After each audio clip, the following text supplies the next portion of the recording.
ವಿದ್ಯಾರ್ಥಿಗಳಿಗೆ ಬಿಡಿಸ್ರಿ ಗಣಿತಗಳು ಇನ್ನು ಬರಬಾರ್ದ ಗಣಿತಗಳು ಇನ್ನು ನಿಮಗೆ ಕೂಡ್ಸುವು ಕಳೆಯುವು ಗುಣಾಕಾರ ಭಾಗಾಕಾರ ಈಗ ಹಿಂದೆ ಪ್ರಾಕ್ಟೀಸ್ ಮಾಡ್ಕೊತ ಹೋದ್ರೆ ಎಲ್ಲ ಕ್ರಿಯೆಗಳು ಬರ್ತಾವೆ ಇದ್ರಾಗ. ಇದು ಸರಳೀಕರಣ ಅಲ್ಲಿದು.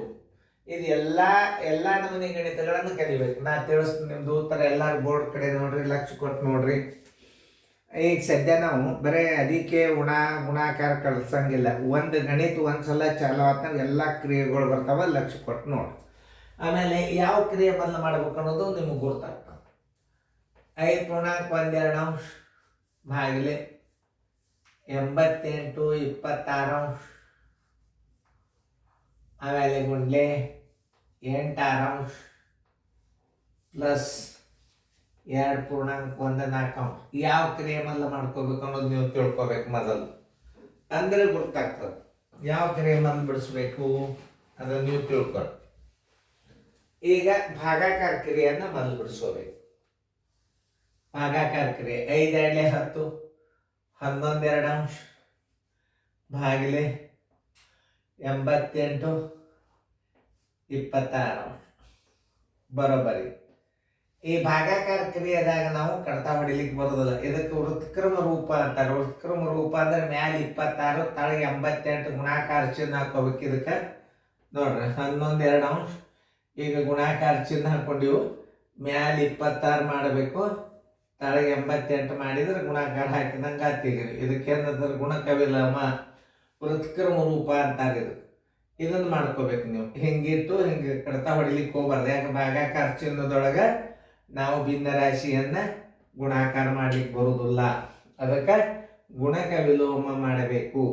ಐತಲ್ಲ, ಇದು ಭಾಜ್ಯ, ಇದು ಭಾಜಕ. ಭಾಜಕ ಯಾವಾಗಲಾದ್ರೂ ಗುಣಕ ವಿಲೋಮ ಮಾಡಿದಾಗ ನಾವು ಕಡ್ತಾ ಹೊಡಿಲಿಕ್ಕೆ ಬರ್ತದೆ. 11 1 11 8 2 1 2 13 ಇದ್ರ ಎಷ್ಟು ಬಂತು ಉತ್ತರ? 13 8 ಬಂತು. ಇದನ್ನು ಎಲ್ಲಿ ತಂದು ಹಚ್ಬೇಕಪ್ಪ ಅಂದ್ರೆ ಈ ಗುಣಾಕಾರ ಹತ್ತಿಗರನ್ನೇ ಹಚ್ಕೋಬೇಕು. ಎಷ್ಟು ಬಂದದ? 13 8 ಗುಂಡ್ಲೆ ಎಷ್ಟದ? ಗುಂಡ್ಲೆ 8 6 8 6 ಪ್ಲಸ್ 2.14. ಈಗ ಯಾವ ಕ್ರಿಯೆ ಮಾಡ್ಕೋಬೇಕು? ಗುಣಾಕಾರ ಕ್ರಿಯೆ ಮಾಡ್ಕೋಬೇಕು. ಮೊದಲೇನು ಮಾಡ್ಕೋಬೇಕು? ಗುಣಾಕಾರ ಕ್ರಿಯೆ ಮಾಡ್ಕೋಬೇಕು. 13 8 ಗುಂಡ್ಲೆ 8 6 ಗುಣಾಕಾರ ಕ್ರಿಯೆಯನ್ನು ಮೊದಲು ಮಾಡ್ಕೋಬೇಕು. ನೋಡಿ, ಈ 8 ಹೊತ್ತು, ಈ 8 ಹೊತ್ತು ಬರೋಬ್ಬರಿ ಎಷ್ಟು ಬಂತಿದು? 13 6 ಬಂತು. ನೋಡಿ, ಈ 8 ಹೊತ್ತು, ಈ 8 ಹೊತ್ತು ಎಷ್ಟು ಬಂತು? 13. ಗುಣಾಕಾರ ಕ್ರಿಯೆ ಎಷ್ಟು ಬಂದದ?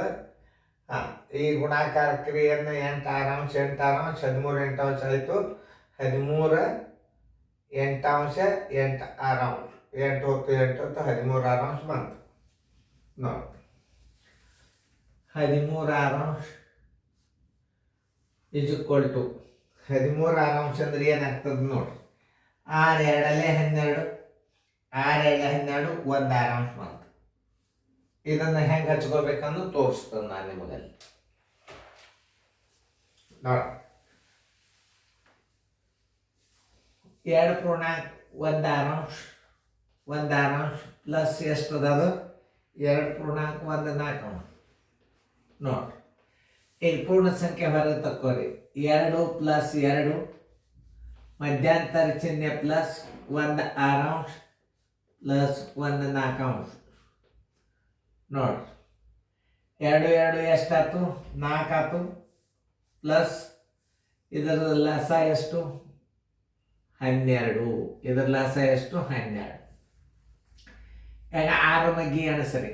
6 1 6 4 6 2 12 4 10 6 6 2 12 4 3 12 2 1 2 3 1 3 3 2 5 5 12 ಬರೋಬ್ಬರಿ 4 ಪ್ಲಸ್ 5 12. ಉತ್ತರ ಹಚ್ಚಾಗ ಏನು ಮಾಡಬೇಕು? ತೆಗೆದು ಬಿಡೋದು plus. Answer is equal to 4 5 12 ಅಂಶ. ನಿಮ್ದು ಉತ್ತರ ಬಂದಿತ್ತಂದ್ರೆ ಕರೆಕ್ಟ್.